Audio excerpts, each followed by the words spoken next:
और बाहर जितना लोग हैं, those who are outside, they are requested to come in our auditorium.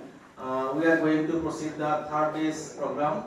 Though it is the last day, but we cannot mention it at least because we have three veteran persons to share their experiences, to share their papers among us.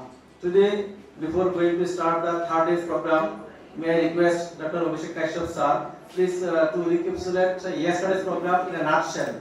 Whatever papers are presented here and what our persons were the speakers. I request sir to give a small nutshell the complete briefing of yesterday's activities. Now over to you, our Kashyap sir. A very good morning to all present here. Before we begin today's session, I have been asked to, and I take it with great responsibility, to summarize some of the discussions that happened yesterday. We had in total of 6 presentations in the usual format, following which, after the lunch, we had 2 more sessions in which we had 3 presenters who spoke for slightly less time. We started the day with a presentation by Professor Sebastian, who spoke on Husserlian phenomenology. One of the things that really stood out from this discussion was the notion of intentionality and how this phenomenal consciousness, how it changes from Husserl's philosophy to subsequent writers. Following Professor Sebastian, we had Professor Mao, who talked about, who gave a critical perspective on Kant's epistemology. He discussed how Kant kind of smuggled the zeitgeist of his time in his writings, and that was, I think, quite informative. The second session had Dr. Ramting and also me talking about some of the things that we have been working on recently. Dr. Ramting talked about Thomas Reid's philosophy, how the common sense realism that Reid discusses has often been seen as an anti-philosophy, and Dr. Ramting was trying to defend, or at least giving the proper context where Thomas Reid's philosophy originates. My paper was on gateway cases as they arise in science, and how we can handle some of them at least using the relevant alternatives framework.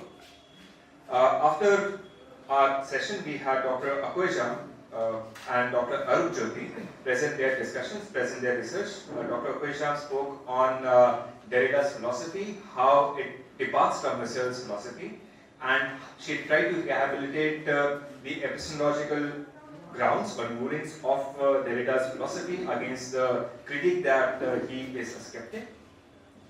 Dr. Arup Jyoti contextualized Kant's philosophy again against the backdrop of his time and discussed how Hegel reads Kant and how Hegel's reading of Kant often ignores some part, a major part of Kant's proof, especially that one that is located in the critique of judgment. After this discussion by our resource persons, we had 6 papers which were presented by PhD scholars. Adrija Panthoili and Dr. Kavita Doloi, they formed part of the first session. Dr. Kavita Doloi discussed on Pratyaksha, and the discussion that followed from her paper, especially by Professor Lakshmikant, was, I think, quite enlightening and gave a proper background to where or how she could improve her research. Foucault's critical turn, Foucault's philosophy against the backdrop of, again, Kant's question of enlightenment and Baudelaire's aesthetic account of enlightenment was discussed, summarized beautifully by Adrija. And Panthoili presented a reading of Kafka's works, short story in the penal colony, and she tried to look at the relation between the aestheticization of politics or of law and the almost legitimacy of life, one could say, although the ordinary language philosopher might not accept the legitimacy of law. The final session had small papers by Hiromani Shivangi and Gitanjali Saikia. Gitanjali Saikia presented in Assamese, so I must acknowledge my inability to summarize it. Hiromani discussed her discussion was again foregrounded in against the writings of Lacan and Freud, and she read Sisu and who was the other philosopher? How they conceptualize or reconceptualize women's desire. Not Butler.